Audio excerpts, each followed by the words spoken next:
इमाम अली मकाम ने राह अज़ीमत पर अमल किया। मैं समझता हूँ कि ये बात आपको बहुत वाज़ेह तौर पर अब समझ में आ गई होगी।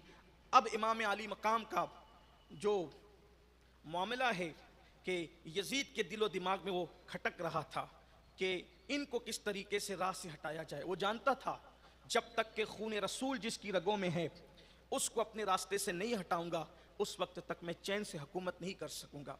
इमाम अली मकाम अला जद्दी वालिस्सलाम पहली शख्सियत। दूसरी ज़ात हज़रत सैयदना अब्दुल्ला इब्न उमर रदी अल्लाह तआला अन्हु की शख्सियत। तीसरी शख्सियत हज़रत सैयदना अब्दुल्ला इब्न ज़ुबैर रदी अल्लाह तआला अन्हु की शख्सियत। इन तीनों से वो बैअत का तालिब था। और आप गौर करें, बादशाह बनकर इंसान देता है, लेकिन ये शान हुसैन है कि यजीद बादशाह बनकर भी मांग रहा था।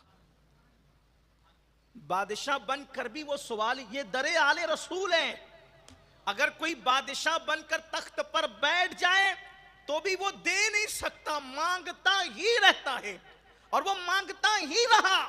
और इमाम अली मकाम ने ऐसे सखी थे कि उसको हाथ तो नहीं दिया, हाथ न देकर इमाम ने दीन की आबरू बचाई। तवज्जो फरमाएं, हाथ न देकर दीन की आबरू बचाई, लेकिन कुछ तो देना था, इसलिए कि हाथ दे देते तो दीन की आबरू चली जाती और कुछ न देते तो खानदान की सखावत की आबरू चली जाती। हुसैन ने हाथ न देकर दीन की आबरू बचाई और सर देकर खानदान की सखावत की आबरू को भी बचाया।